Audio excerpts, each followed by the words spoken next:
Nagsalita na si Awit Gamer. Kung tunay kang magaling, eto.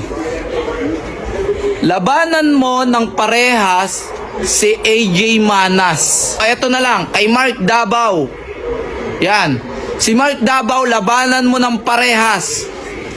Kung ayaw mo kay Mark Davao, ng parehas, mamanageran ko rin yun, si Mark Davao. Si Kuting. Yan, si Kuting.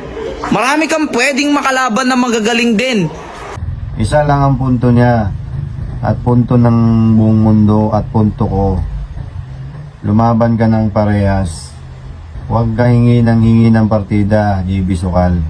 Yung tira mo, hindi aabot parehas sa amin. Gusto mong gumaling, kagaya namin, lumaban ka ng parehas. Step by step ba?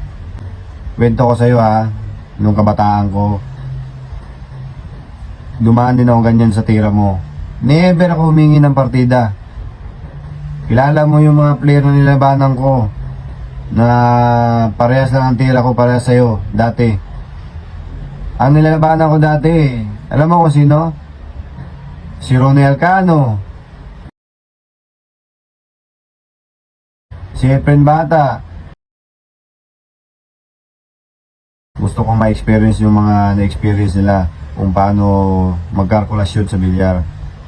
Ito pa, isang player na may finalist sa World Pool, top 4 sa World Pool, si Demosthenes Pulpul, si Plong Plong.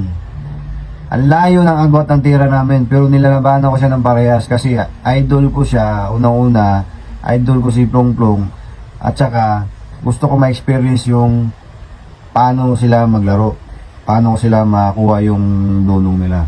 Ganun yun, JB Sukal. Kaya ikaw, huwag ka nang humingi ng partida. Labanan mo kung sinong lalaro sa'yo. Ang sikat mo na ngayon, bata. Sobrang sikat mo. Sa lahat ng mga bata ngayon, ikaw ang pinaka mga sikat ngayon. Ikaw ang pinaka-famous na bata ngayon. Isa lang ang sasabihin ko sa'yo, huwag kang magmayabang.